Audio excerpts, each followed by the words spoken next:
Federal Workforce Fallout is sponsored by Prince George's Community College.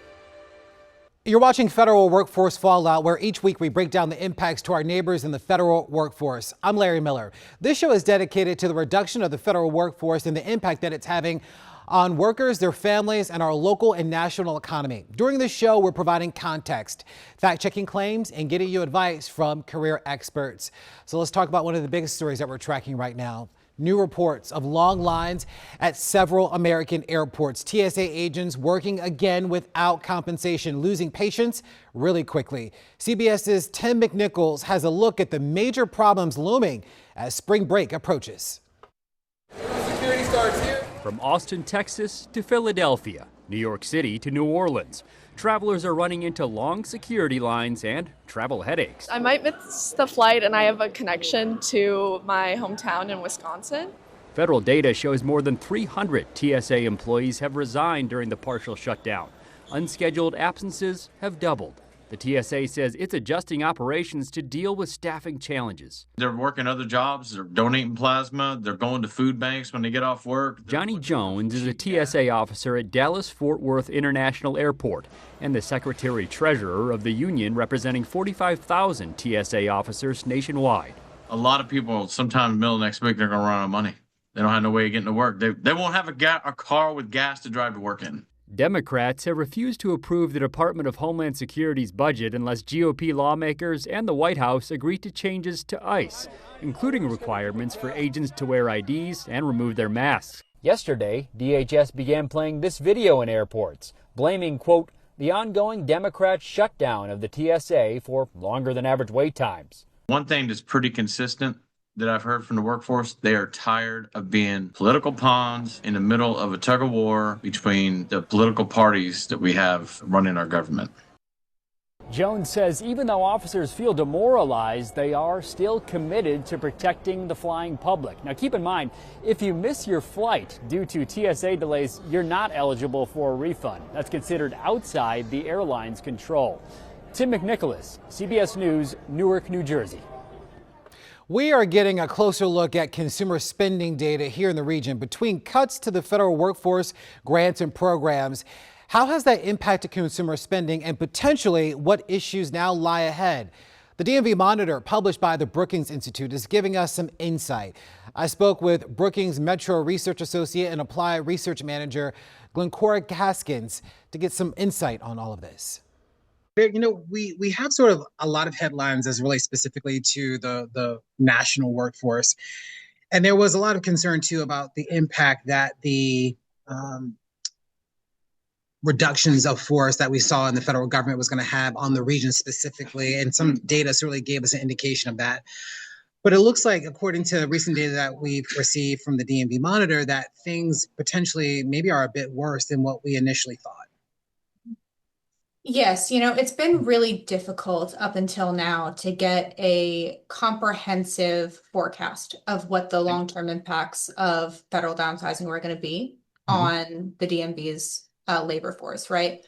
Earlier last year, or even before the 2024 election, officials, both elected and appointed in government, both in DC and Maryland and Virginia, had really differing opinions about what this was going to do to the economy overall and to the private sector. So on the Maryland side, you had a lot of hesitancy about the ability of the private sector to absorb some of these impacts, whereas the governor at the time in Virginia, former Governor Youngkin, felt very confident that the private sector would be able to absorb a lot of these anticipated layoffs.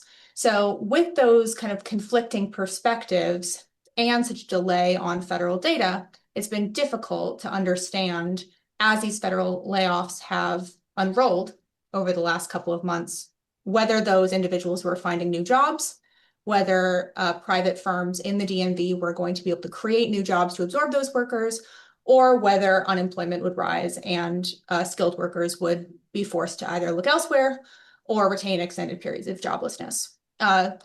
This was further complicated by the fork, because some of these employees remained on federal payrolls for several months after they were officially let go or relinquished from their job responsibilities. Now that we have BLS data, from last October onward, we can see for the first time that these impacts were quite severe and quite long lasting. So even though the first of these layoffs began in earnest in early 2025, we still see at the beginning of this year extremely elevated unemployment and extremely steep job loss, both in the federal sector and across the private sector. And so while that's unfortunate and scary, it's not necessarily surprising, because historically the private sector in the DMV has been really reliant and complementary to the federal government through federal contracting and small business enterprise. And so as the federal government has downsized and relinquished its presence in the region, the private sector has suffered as well. So there's been these cascading impacts on the labor force that have been extraordinarily difficult to overcome. And so where does that leave us now? In terms of noticing and documenting the impact, does that leave us sort of in a position where what we are seeing in terms of the job losses, both on the private and public side, are having sort of these overwhelming economic impacts on the regional economy as a whole? Yes, this leaves us at a level of employment loss greater than every other major metropolitan area in the United States. So if you measure job loss year over year from December of 2024 through December of 2025, when you look at metropolitan areas with more than 1 million people nationwide, the DMV lost more jobs than any of them. And that was heavily caused by losses in the federal sector, right? But not offset by gains in the private sector, because private sector has been, employment has been declining as well. There seems like there's a lot of variables going on here. One, we have this sort of government reduction in force that has happened, and from what indications we have right now will continue to happen. Plus, we have this sort of reshaping that's happening in the private sector because of technological advances, but also because of the relationship, at least regionally, between the private sector and the federal government. It seems like all of these things are sort of colliding at once and creating sort of this perfect storm for job seekers right now, because of all the job losses that we've had, and then how the economies, the regional economies, are trying to pick up the slack if and where they can. Yes, I think that's exactly right. This is also that theory is supplemented by the fact that we're lagging in job postings as well. So not only are job counts stagnating, not only is unemployment rising, but fewer employers are offering new employment opportunities in the DMV compared to the nation overall. And in terms of the data that we have, what does this mean for sort of budget planning, forecasting in the future? Where should we be looking? And then if I'm also just kind of a regular guy at home, what does this mean for me? Should I be pessimistic about my opportunities of maybe finding a job? I would caution against being overly pessimistic. The DMV is an incredibly dynamic, diverse, and strong region. One of the reasons we've been able to withstand so many of the impacts of this federal downsizing thus far is because the DMV is home to an extremely large, highly educated workforce. That's reflected in plenty of census data, plenty of BLS data. We are a talent hub, and we attract highly skilled, strong work ethic individuals from not only all over the country, but all over the United States. Businesses want to relocate and set up shop here because there's so much opportunity for dynamism, startup activity, and contracting opportunities. So I don't want to suggest that all is lost.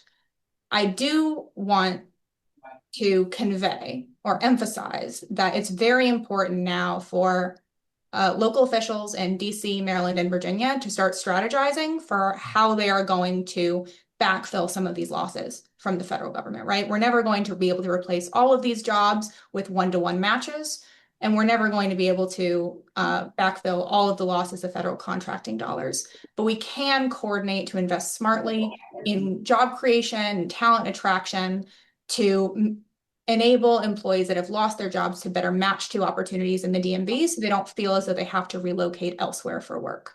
That's a strategy that is absolutely adoptable now. It's not too late. And so therefore, I don't want to be pessimistic. It's time for action. And I'm hoping that the steep losses that we're seeing in this data provide some sort of catalyst to that. All right. Hopefully they will answer the call. Certainly the call has been made to them. All right, Ms. Haskins, thank you so much for your time today. We really appreciate it. Now to a story of two federal workers turning personal disaster into a movement to help others. Their mission? To give fired federal employees a chance to heal by offering a place for prayer, food, and community. Here's Nicole Killian. 1 year ago, Rebecca Ferguson Andre and Drew Ruby Howe were abruptly terminated from their jobs at the Department of Health and Human Services. They're among more than 300,000 workers to leave the federal government. How did you cope in those initial days? Not well. There were a lot of tears, sitting my kids down and telling them that I had been fired from my job. That was really difficult to have those conversations. But it was a personal conversation between Rebecca and Drew that led to a breakthrough. We've been through loss in our lives, lost our fathers at young ages. And so we understood what grief looked like. Why is it grief to you? There's something distinct about the dedication of the public service. And its career and its identity. It's all of it. And its loss of mission. To lose all of that, right, in one foul swoop was devastating for so many folks. Yeah. Within days of their firing, they launched a new support group for fired federal workers called Well Fed. What started out as 20 former federal workers and contractors in a sponsored space with pizza and a prayer became now what is almost 5,000 members across the country. Let's go. The mostly volunteer group has advocated for federal workers on Capitol Hill and hosted more than 100 in-person and virtual workshops to help people navigate their finances, build their resumes, and nurture their mental health. So far, about 25% of their members have found new jobs. 1 year later, where are both of you in your grief journey? There's been so much healing, in lifting other people up that has helped us heal. People need this support every day, because every day is a big thing for people who haven't quite found their way yet. So we're here, and we're not going anywhere. Helping former feds with their next career chapter. Nicole Killian, CBS News, Washington. The tax deadline is looming. You must either file your taxes or an extension by April 15th. But with more than 19,000 federal workers cut from the IRS last year, some believe that your tax filing season and even getting your refund, well, it all could be a bit delayed. I spoke with Julie Siegel. She's the former Deputy Chief of Staff at the U.S. Department of Treasury under Secretary Janet Yellen. So obviously we are now in the midst of the tax filing season. We got to hear a little bit from the CEO of the IRS today, just sort of giving us a temperature check of how things are going. We understand that there have been some significant modernization efforts that have taken place. And I think a recent Inspector General's report sort of lays out, as they termed it, an agency that might be unprepared for sort of the Super Bowl that it sort of presides over. I want to get your impression in terms of, how you see the IRS right now and whether or not Americans should be concerned about this season in particular. Yeah, no, I think that it's going to be a rough filing season for taxpayers. I share some of the concerns that the Inspector General expressed in their report, mainly because every year the IRS hires thousands of seasonal workers to pick up phones for taxpayers and answer their questions, to process tax returns. The IRS drastically underhired these workers this year. For processing your tax returns, they missed their goal by 98%. And this is on top of a workforce that's been cut by about 25% this year. On top of the workforce whose most senior executives, the people who know how to handle a filing season, who frankly know how to hire seasonal workers, that's been gutted. 77% of the most senior officials at the IRS have left in the last year. And so what does this mean for taxpayers? This means if you have a question, you're going to be on hold. This means if you file your taxes, and if there's any problem, you make a little mistake, the machine can't read your handwriting, um, that you're going to be delayed. And this is a filing season that the IRS should have been prepared for because the president signed a big new tax law. And that tax law has a bunch of individual provisions that apply to regular people, and people are just going to have questions about it. And they should have been prepared to answer those questions, and they're not. And that gives me concern.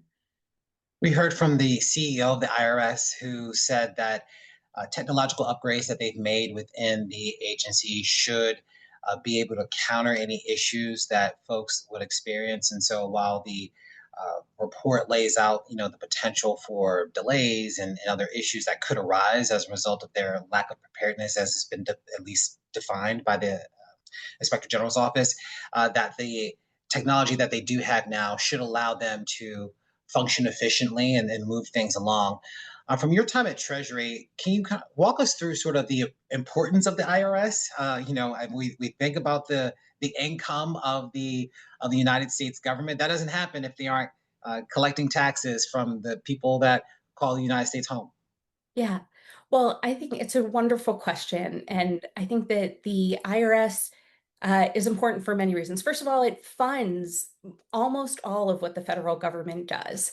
So if you think about what program helps you, are you a member of the military? Are you a federal worker?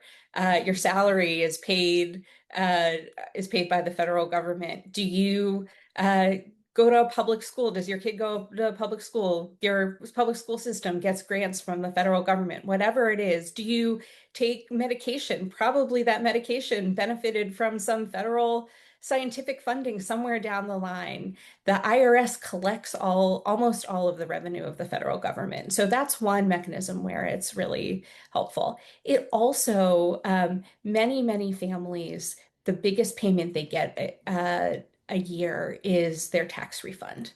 And so when we think about federal programs, we often think about grant programs or, we think about Medicare and Medicaid, but there are a huge number of redistributive programs, the programs that really help and support families, the child tax credit, the earned income tax credit, that are run through the IRS. And these programs support families, working families across the country. And when IRS is unable to provide the service that Americans need when refunds are delayed, that hits families really hard, particularly in this time of rising costs.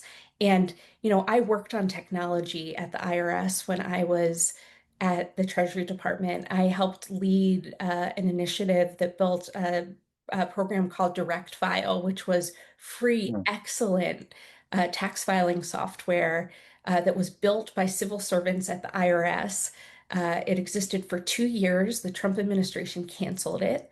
90% of people who used it rated it as above average or excellent. Technology transformation is hard. There is no substitute for it at the IRS. They provided no equivalent help for taxpayers. I appreciate the IRS CEO trying to suggest that there's some substitute for help for taxpayers at the IRS. It doesn't exist, and here's his tell.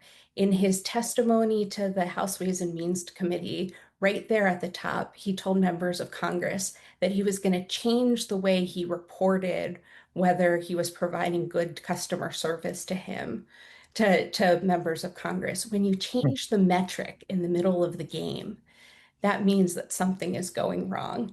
It's like he's about a third of the way through tax season. It's like being in the beginning of the second quarter of a football game and saying, I'm so confident that I'm going to win the game that I'm taking down the scoreboard. That's an interesting way of putting that, and I think certainly suggests a lot. Also, what we heard from that meeting was that, that it seemed while he was scolded at times, even from the Republicans, about his inability to answer questions, it did seem that he had an answer about sort of the number of jobs that were cut from IRS, and that he felt that the current staffing levels that they had now were reasonable, but that they would be able to be successful.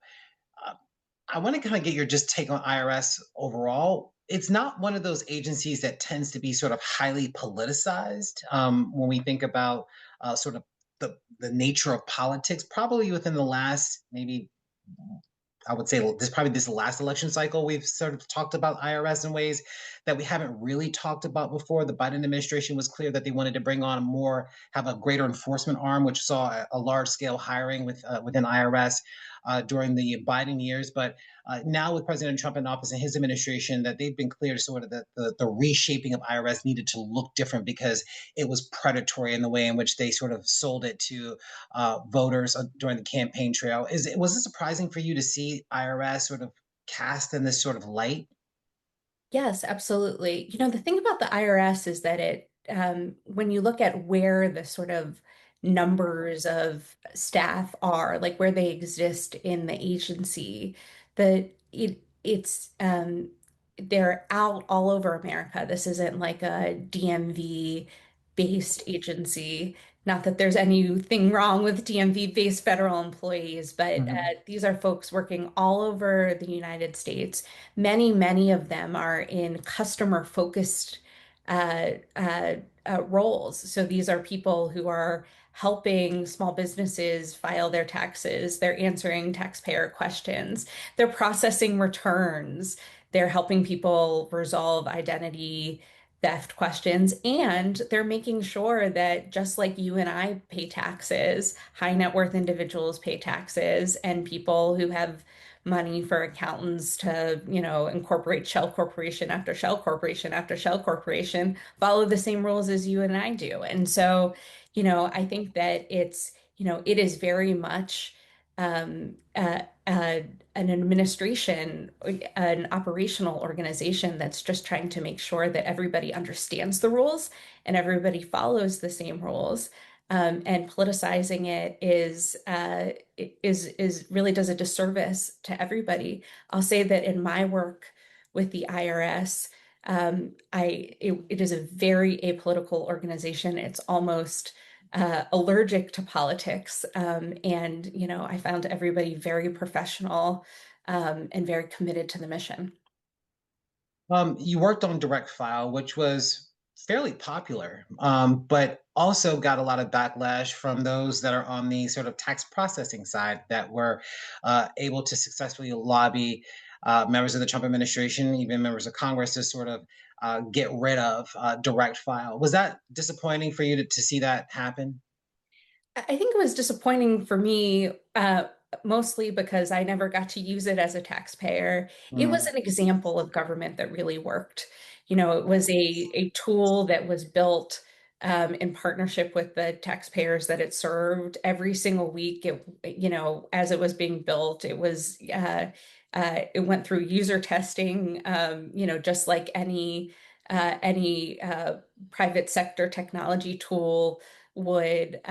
It was built with like modern technology practices, and people really loved it. And it's the kind of thing that if you look back, almost a decade or more, people have been asking the question in public, leaders of both parties, why is it that we have to pay so much money in order to give the government our money? That feels like a fundamental governmental function to be able to help people follow the law and calculate their right taxes. And it's a thing that most governments around the world do. And we were able to do it successfully. And in a way that people really liked. So I think it was disappointing for me because it was something I believed in, but I was really more disappointed because the function went away and because it was a proof point that the IRS could really do something extraordinary. The future of IRS, certainly there were some questions raised during the hearing today about sort of what that looks like, given the changes that they've seen and the impacts that they say Americans are already feeling. For those that are getting ready to file, maybe those that are dependent on a sizable tax refund, maybe to pay bills in the future, what would you recommend to people right now as we are currently in the midst of the tax filing season? Yeah. So just a couple of things. One is file electronically. Mhm. So if you file electronically and everything is correct on your tax return, then most of that system is automatic. So you should be able to get your tax payment processed or your tax return in a timely manner. The second piece of advice I have is if you need help, try and get that help so that you don't get delayed. That help likely will have to come from without the IRS. The exception is if you are low income, if you're a member of the military, or if you're a senior, the IRS still does have some really great free products and programs for you. Um, uh, but if you're someone else, you probably have to pay for that help. If you do have to go pay, make sure that you find a tax preparer or a tax preparation service that's trustworthy. Ask around, ask trusted family members, look at your Better Business Bureau, etc. Unfortunately, in years like this, where there are a lot of new tax provisions, um, uh, a lot of people hang a shingle and become tax preparers. There are no educational or ethical requirements to be a tax preparer. And so often you find people opportunistically preparing taxes. And it is those kind of tax preparers where you end up having a lot of people uh, having errors and things in their tax returns and ending up owing the IRS money. Well, we'll certainly take that advice into account as the clock ticks on for us to get our taxes filed, hopefully on time. Julie, thank you so much for your time today. We really appreciate it.